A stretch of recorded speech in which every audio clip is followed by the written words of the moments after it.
Hi, I'm Angela. This video is entitled Taking Risks in Love and What Are We Afraid of? So, the journey in romance is to join forces with someone to discover more of who you are. And that's not just a personality journey, it's also a soul journey. But sometimes they get all muddled up and mixed up and enmeshed together.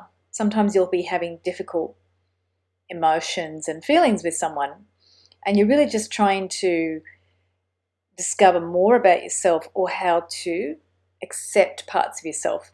It's really hard to accept parts of yourself when you actually don't know what they are. If you don't know what's been hurt or what's been vulnerable, sometimes we spend a lot more energy or focus our lives on covering up that piece of us because we don't really verbalize it, we run away from it. So, what are we really afraid of? We're afraid of if somebody saw that part of us, whether it's not being good enough or worthy of love or wanted, that they actually might find out that we are those things that we fear we are. So we spend a lot of energy running away from vulnerability, trying to be something that we're not. And it's the greatest irony of all that when you're searching for deeper connection, that you might actually run away from what can give you that deeper connection, which is being vulnerable and saying, I don't know what I'm running away from, or I don't know what I'm afraid of, or I'm afraid of not being lovable. It's a pretty simple general coverall that you can't be lovable, but underneath it there's a lot of different stories. Humans are probably the most creative animal when it comes to making stories about why they can't be loved or why they might not be lovable.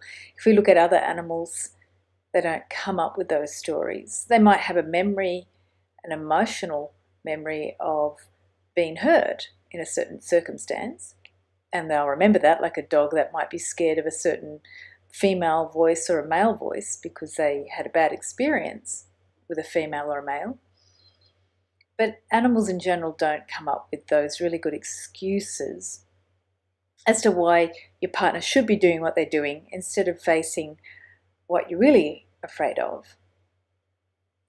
So when we're looking at taking risks in love, the first risk to take is actually to step into a relationship at all. And that can be a parent or it can be an intimate relationship. Anytime you choose to go deeper and step into a commitment, it's a risk because you risk losing that person.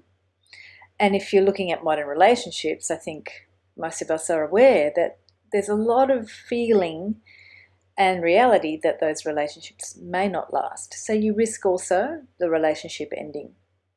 And if you think about that, the risk is that you might expose that part of yourself and the person will prove to you that you're not lovable.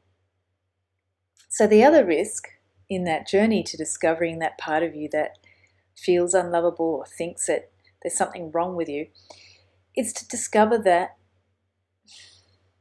even if there is a part of you that you're not able to just be proud of and own your worth and scream your self-value, that you're still capable of love and you're still capable of taking the risk. I find that what stops us from taking risks is not just a fear of being vulnerable, but a fear of that if we are exposed, we can't love again.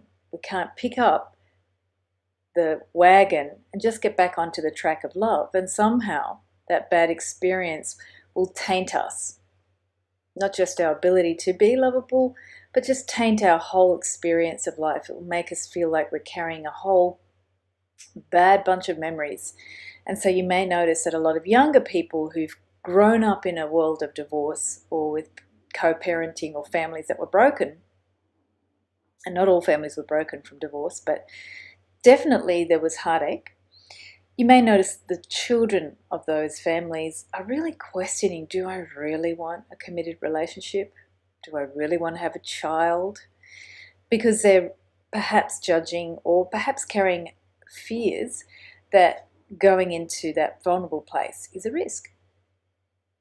So this month in August, I'm looking at what are those risks that you can take in love, and conversely, what are the resources and the courage that you can draw on that you've discovered in yourself already?